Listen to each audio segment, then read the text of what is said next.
The old cowboy set the medals on the counter the way a man sets down something he has already mourned. Three small pieces of metal and ribbon, lined up next to a bag of long-grain rice and a can of pinto beans. Beside them lay a hand-tooled silver belt buckle, the silver gone smoke-dark with age, the rose etched in its center worn flat by 60 years of a young wife's thumb. His hand was shaking, not from age, from shame. He looked at the young cashier and tried to smile. "These are real, miss. The bronze one is for valor. The buckle is sterling. I thought maybe the store could take 'em. For the food." Just the food. The cashier didn't know what to do with her face. Outside, through the big front window of the IGA, a young rancher in a sun-bleached pearl-snap shirt had just pulled up in a battered dually, hauling a stock trailer with 2 yearling heifers. He had been about to swing down for a cold Dr. Pepper. Then he stopped, because through that window, he saw what was happening at Register 2. And what he did next would bring 200 ranchers and an entire West Texas county to their knees. Stay with me on this one. His name was Cleavon Hatcher. He was 90 years old. He had walked into the Big Spring IGA on Highway 87 the way he had walked into 100 Korean winters. With his back straight, with his eyes forward, with the quiet of a man who has stopped expecting kindness from the world, but has not stopped showing up in it. He wore a chambray shirt buttoned to the throat, old Wranglers pressed flat by a wife who was no longer alive to press them, and black Justin Ropers with the heels worn down crooked. On his head, a sweat-stained silver belly resistal that had ridden through more dust storms than the cashier had years on this earth. Under his shirt, against his chest, was a thin leather cord with a small brass medallion. The medallion read, "Charter Member, Howard County Cattlemen's Association, 1959. Cleavon had homesteaded the Bar H section north of Big Spring before the highway was even paved. He had been one of 14 men who founded the local cattlemen's chapter in a hay barn during a blue norther. He had buried 21 brothers over the years. He had buried his wife Della 6 months ago. And now he was trying to trade the medals he had earned at Chasen Reservoir in 1950 for a bag of rice and a can of beans. The cashier was 19. Her name was Brenna. She had a streak of pink in her braid and a name tag that said HIMBRNNA. She had never had a customer try to barter with military medals and a silver belt buckle. "Sir," she said carefully, "I don't think the store can." "It's all right, miss." Cleavon was already gathering the medals back up. His hand was shaking harder now. "I'll put it back. I'm sorry to have troubled you." "Sir, wait. Don't you worry about it." The line behind him shifted. A woman with a toddler looked away. A roughneck in an oilfield jacket cleared his throat. They could see an old cowboy with 3 medals and a silver buckle in front of him, and they could see that something inside him was breaking. The bag of rice was $3.29. The can of beans was 89 cents. Cleavon Hatcher, who had once carried a wounded corporal down a frozen ridge at Hagar-Rurai with his trigger finger black from frostbite, did not have $4.18 in his pocket for food.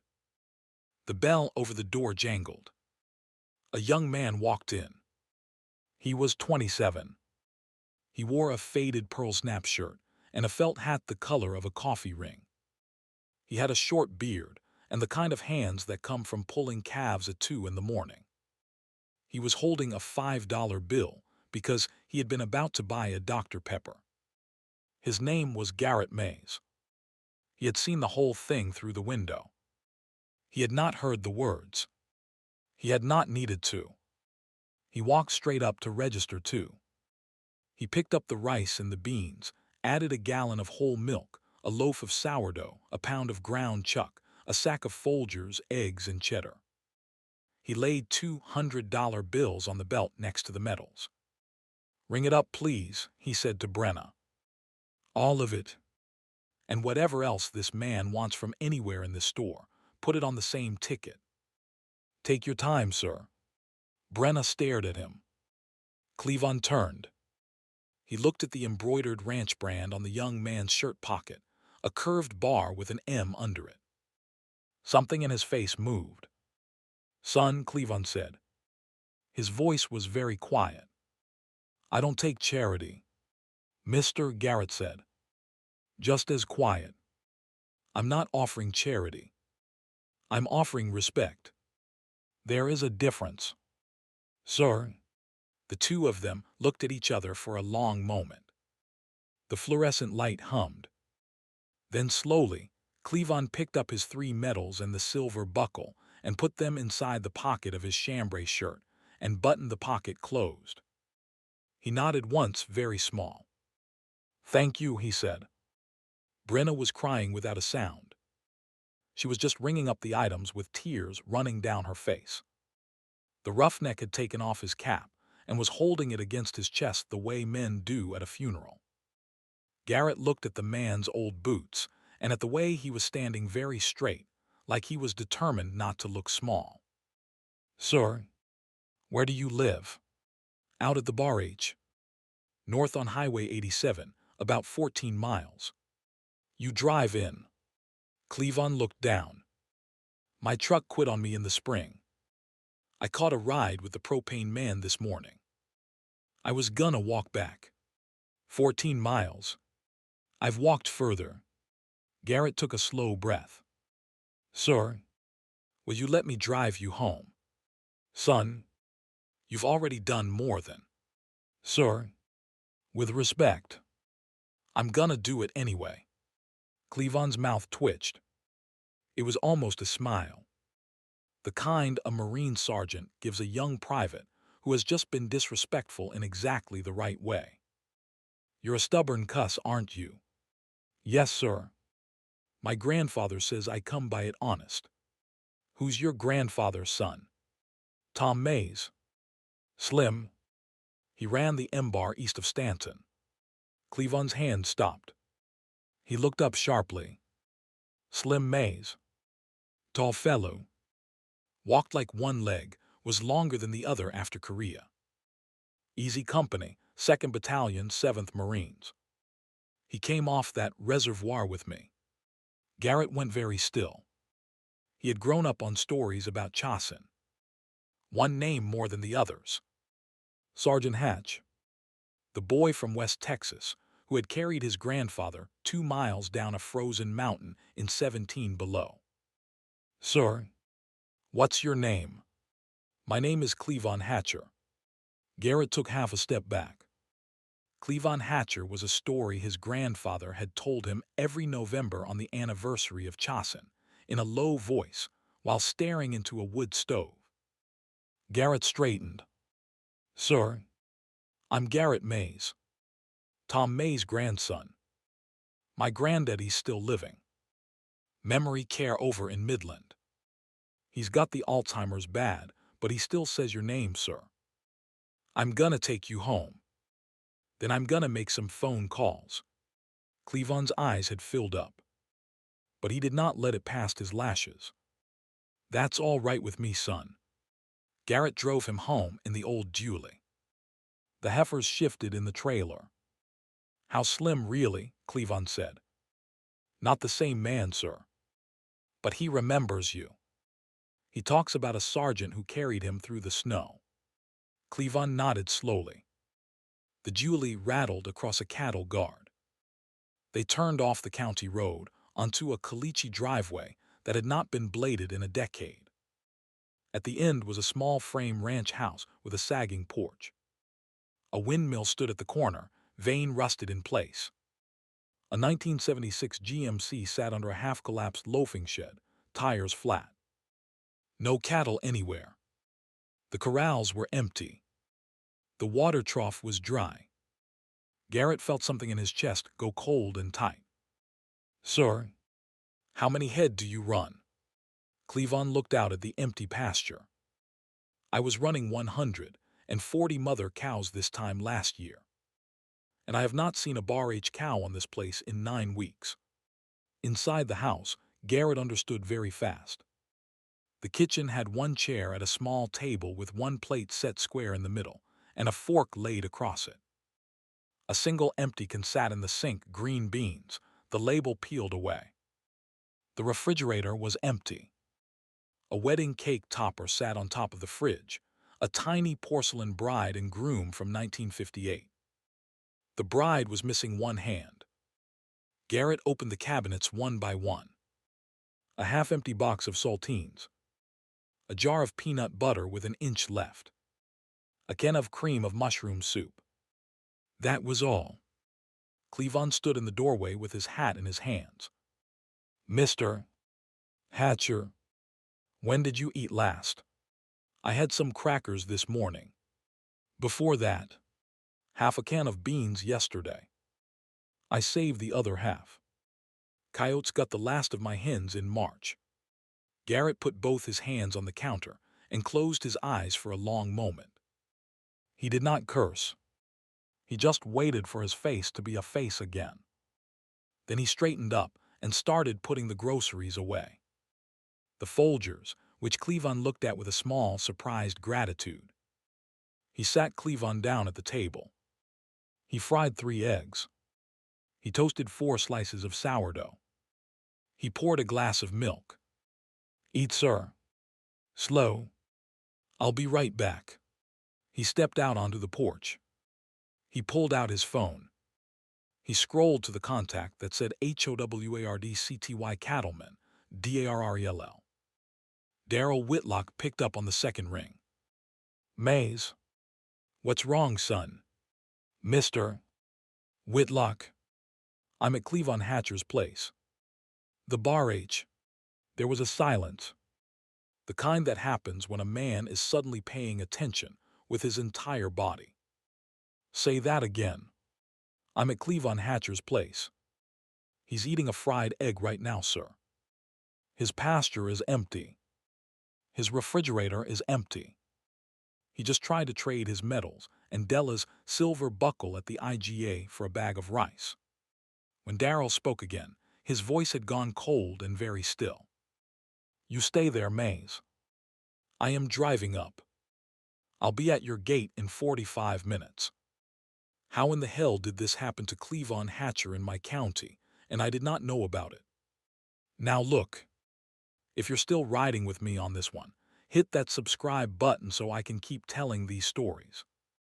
There are a lot of forgotten old men out there, sitting at empty kitchen tables on land they bled for. Now back to Cleavon.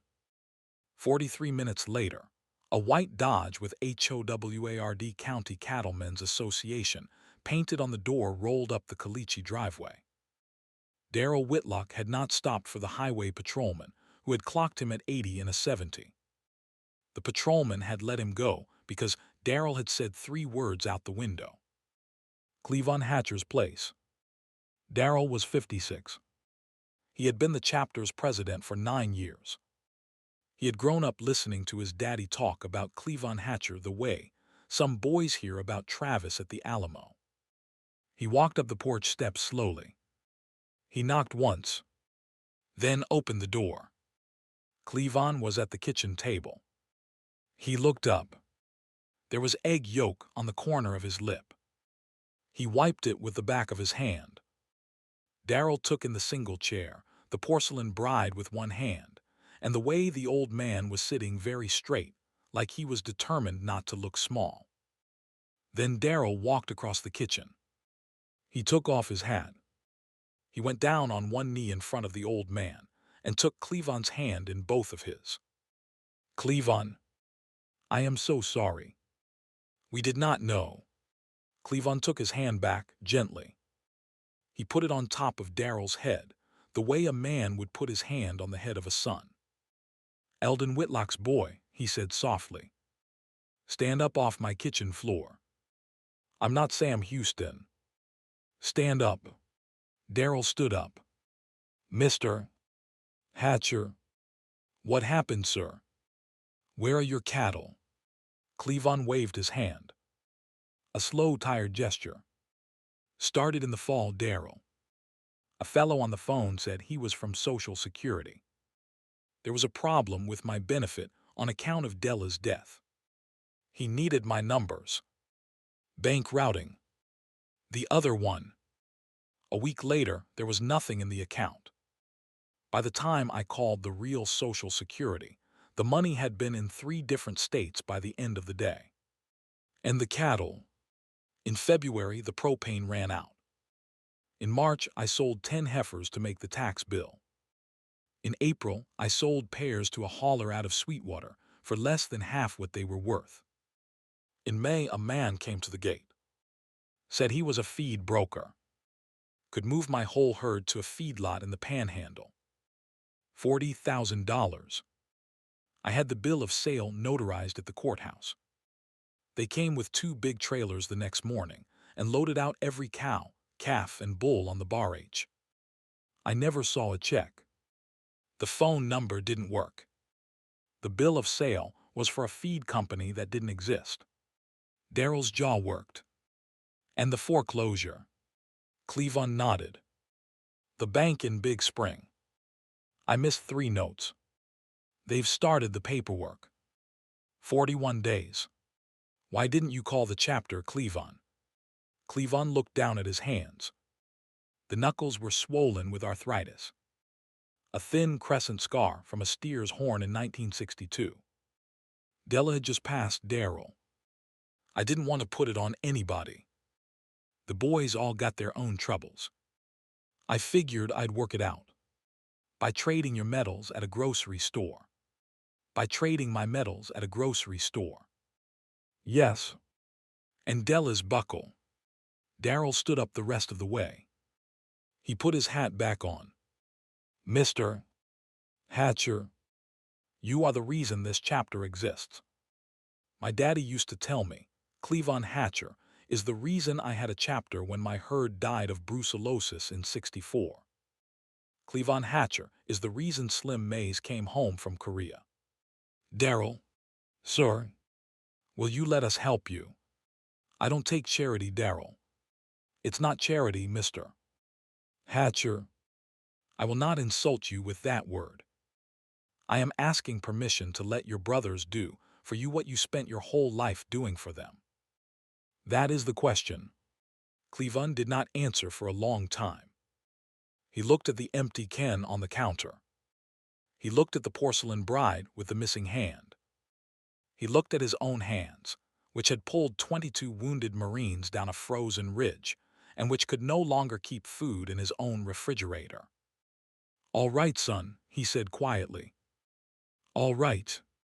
Daryl turned to Garrett and started ticking through contacts on his phone. Mays. All hands tonight at the Cattlemen's Hall, 8 o'clock mandatory. Get me the brand inspector. Get me Sheriff Akins. Get me Tubb at the bank. Get me the TSCRA Special Ranger out of San Angelo, Lyle Burnett. Get me the editor at the Herald. The girl at the register today. The pink-haired one. I want her at the dinner. Yes, sir. Daryl bent down. He put his hand on Cleavon's shoulder. Mr.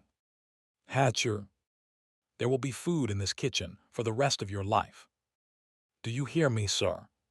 Cleavon nodded. He did not trust his voice. That night, every chair in the Howard County Cattlemen's Association Hall was full. A couple dozen retired ranchers had come out of their houses because the word had moved through the county, the way fire moves through dry grass. Daryl told them. He did not soften it. The medals on the rubber belt. Della's silver buckle. The empty corrals at the barrage.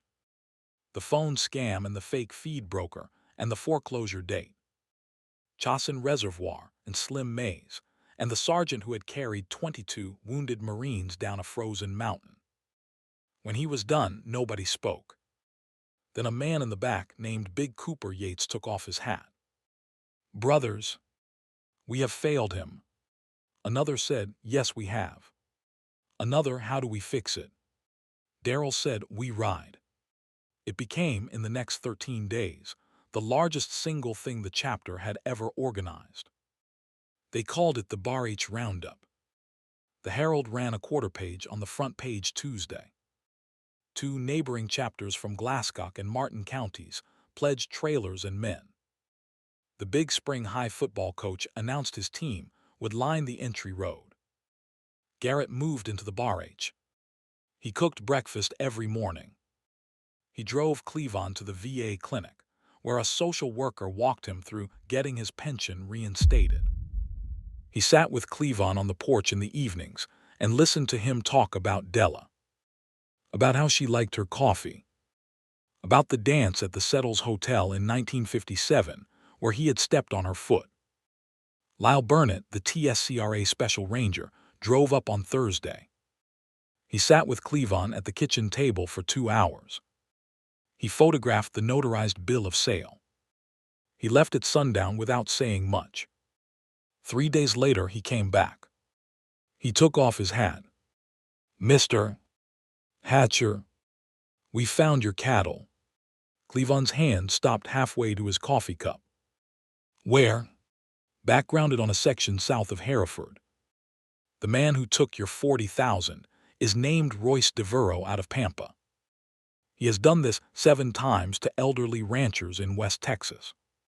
I have a federal indictment ready to go. I drove down here to ask you one question, sir. Do you want your cattle back? Or do you want a check?" "Mr. Burnett, those are my mother cows. I bought the bloodline in 1971. Some are great-granddaughters of cows I bought as a young man. I want my cattle back, sir." Lyle Burnett nodded once. "Yes, sir. I figured." Within 10 days, the entire herd of 112 mother cows, 26 bred heifers, 63 calves at side, and 2 herd bulls were on stock trailers headed back to the Bar H.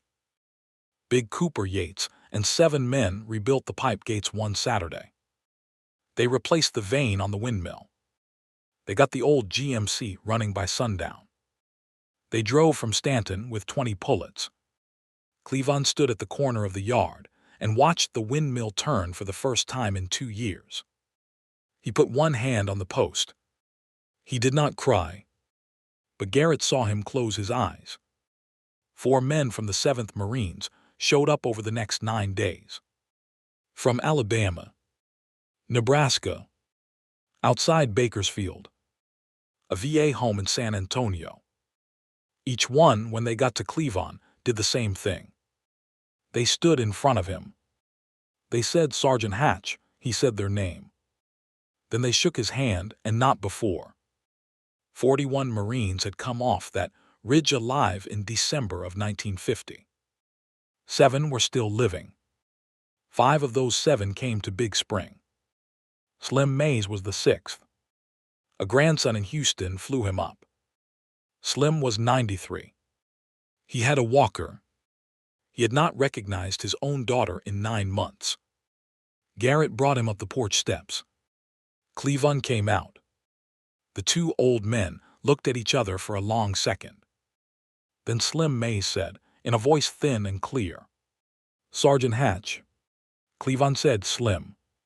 They sat down together on the porch steps and watched the windmill turn in the noon wind. After a while, Slim took Cleavon's hand. He held it. Neither one of them spoke for a long time. The Bar H Roundup was the next morning. By 6 a.m., the staging lot at the Howard County Fairgrounds was full of stock trailers. By 7 a.m., county sheriffs were directing traffic on Highway 87. The lead vehicle was a restored 1953 Chevy half-ton. Slim Mays and the other 4 Chasen Marines rode in the bed on bales of alfalfa covered with a Texas flag. They wore their old Marine Corps caps and had pinned their ribbons to their shirts.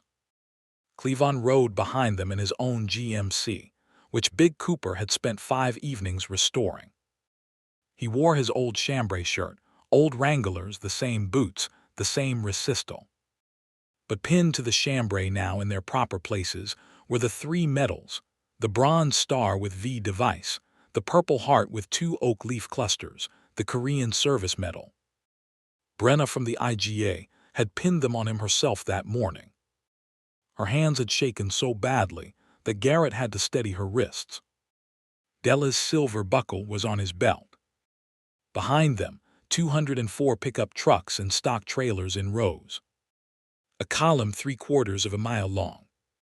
The route went from the fairgrounds, through downtown Big Spring, past the IGA, past the VFW post, and out 14 miles up Highway 87 to the Bar H.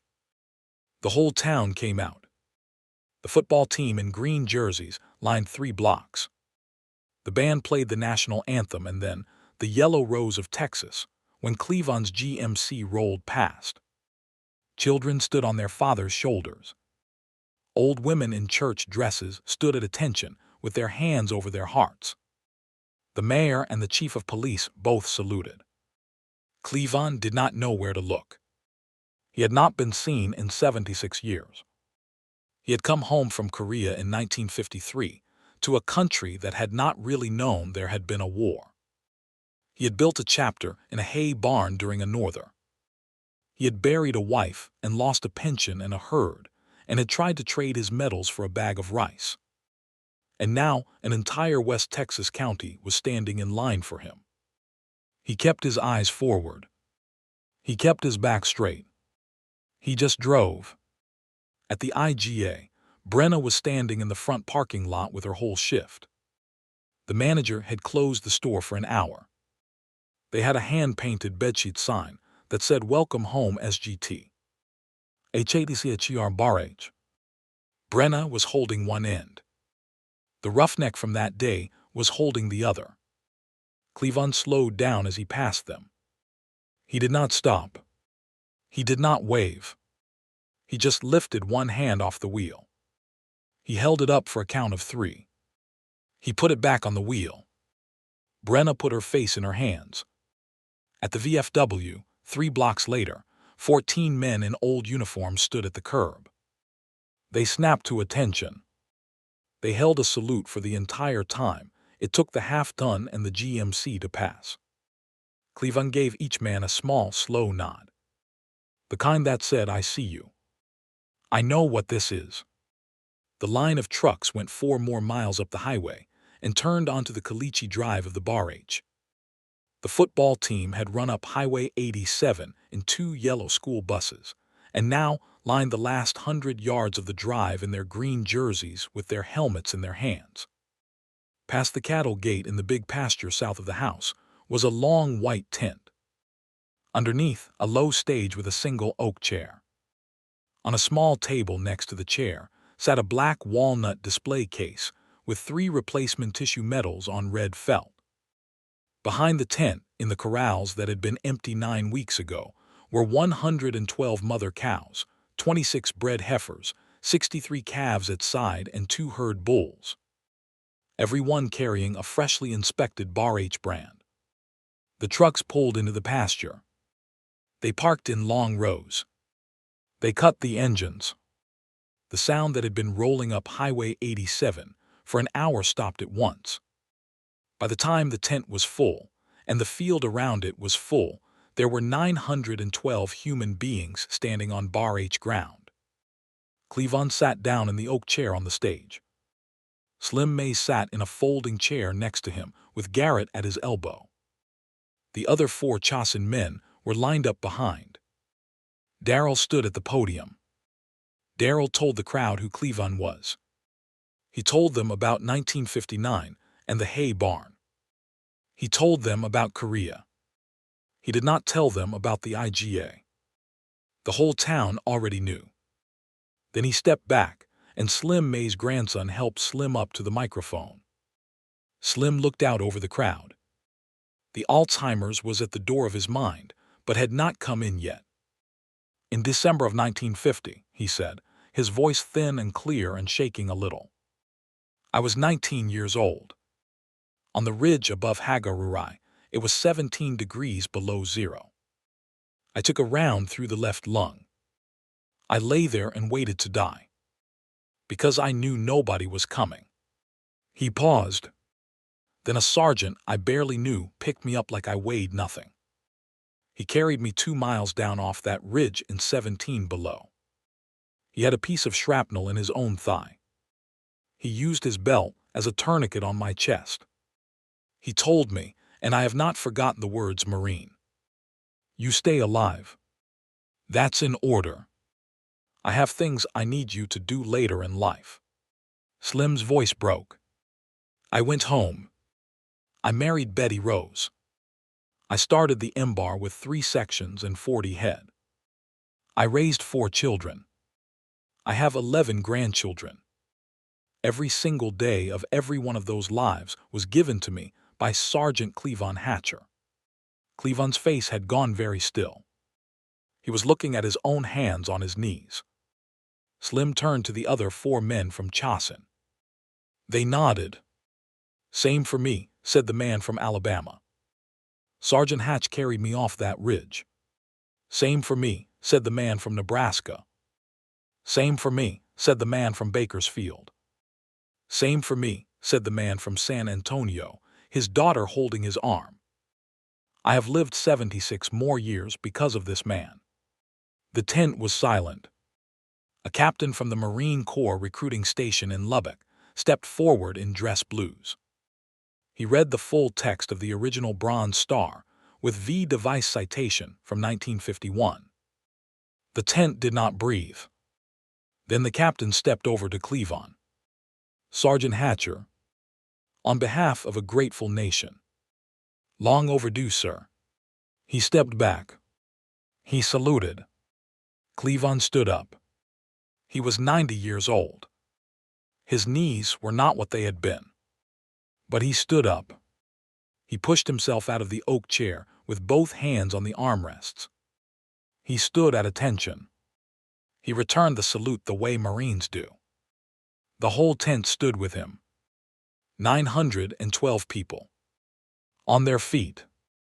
The salute held. Then slowly, Cleavon lowered his hand. He looked out at the crowd. He looked at the men from Chasen. He looked at Slim Mays, his oldest friend in this world. He looked at his brothers from the chapter. He looked at Brenna from the IGA with her pink-streaked braid and her tear-streaked face. He looked at the football team. He looked at the mayor and the chief of police, both with their hats over their hearts. He looked at Garrett Mays in the front row, who had pulled up to an IGA 2 weeks ago because he wanted a Dr. Pepper. Then he turned and looked through the open back wall of the tent. Out in the corrals, 112 mother cows raised their heads at the same time and looked at him. A calf bawled. A heifer answered. He opened his mouth to say thank you. No words came out. He tried again. His mouth moved. There was no sound. And then something in his face that had been held in place for 76 years finally let go. His shoulders went first. They came down. Then his head bowed. Then his right hand came up and covered his eyes. And then, in front of 912 people on his own land under his own sky, Sergeant Cleavon Hatcher wept. He wept the way men of his generation weep when they have not let themselves weep in 70 years.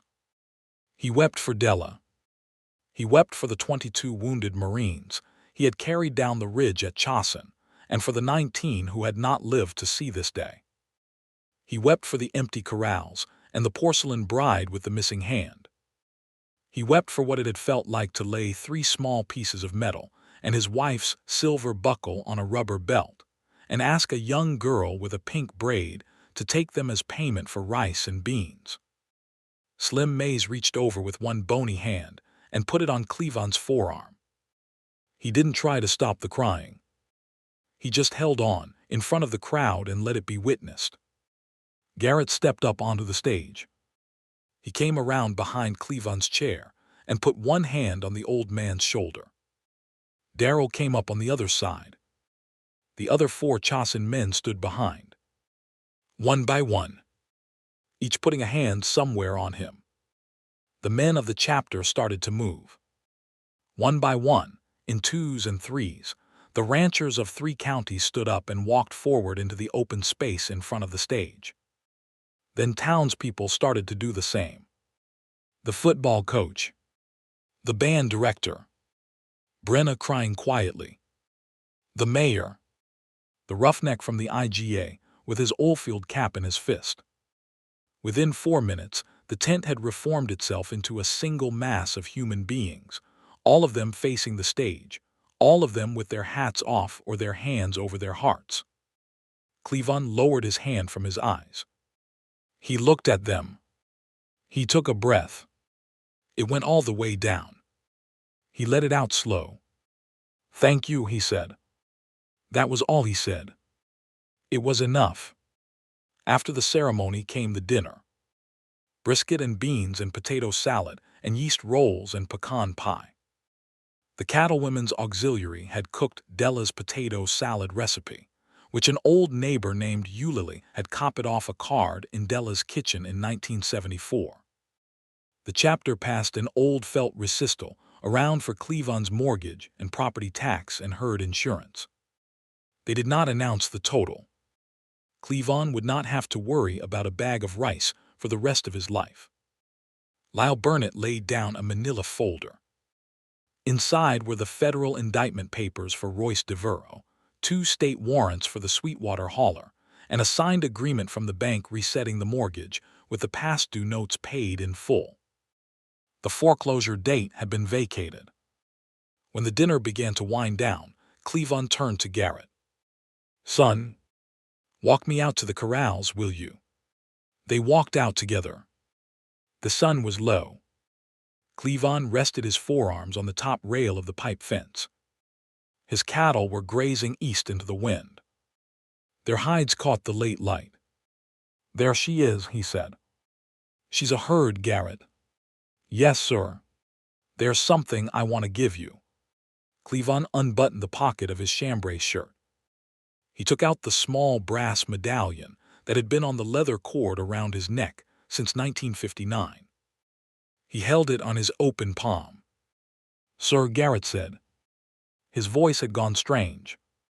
"Sir, no. That belongs to you. It belonged to me when I was 55, son. It belongs to whoever takes the work next. I haven't earned. You walked into a grocery store and paid for a bag of rice for a man you did not know. That's the whole job, son. That has always been the whole job. You stop for the broken-down rig. You buy the bag of feed for the boy keeping his daddy's cows alive. Don't make it complicated." Garrett took the medallion in both hands. He held it like it was made of glass. "I'm gonna give it back when you want it, sir." "You're not, son. You're gonna carry it. And when you're an old man, you're gonna give it to somebody who deserves it. That's how this works." "Yes, sir." Then Cleavon said something he had not said out loud to a man in many decades. "I love you, son." Garrett met the old man's eyes. "I love you too, sir." Cleavon patted him once on the shoulder. He took the buckle off his belt and turned it over. On the back, Della had paid a saddler in Fort Worth to engrave their initials and the date of their wedding. He ran his thumb across it. Then he buckled it back on. "All right, son. Let's go back to my people." And here is the thing about that day. There was an old cowboy on a section of land north of Big Spring who had carried 22 wounded Marines down a frozen ridge at 19. He had come home to a country that had not bothered to ask. He had built a brotherhood in a hay barn during a norther. He had branded 40,000 calves over 60 years. He had buried a wife. He had been robbed twice, once by a stranger on a telephone and once by a stranger at his cattle gate. He had laid 3 pieces of metal and his wife's silver buckle on a rubber belt and asked a young girl with a pink braid to take them as payment for a bag of rice. And not one person in his county had known any of it. Until a young rancher pulled into a grocery store parking lot on his way home from the sale barn and looked through a window. 204 trucks. 912 people in a pasture. 5 Marines from a frozen reservoir together, for the first time in 76 years. A brass medallion passing from one neck to a younger one. A herd grazing east on land that had almost been lost. And an old man, finally after 70 years, allowing himself to cry. The brand holds. The brotherhood holds. The county remembers when it knows. Sometimes all it takes is one young man pulling in for a Dr. Pepper who decides to look through a window. Sometimes all it takes is one man stepping up to a register with $200 bills and saying, "Ring it up, please, all of it." For Cleavon. For Della. For Slim Mays. For the 19 Marines who did not come home from Chasen. For every old cowboy on a back road in Texas with medals in his pocket who has not yet been seen. We see you, Sergeant.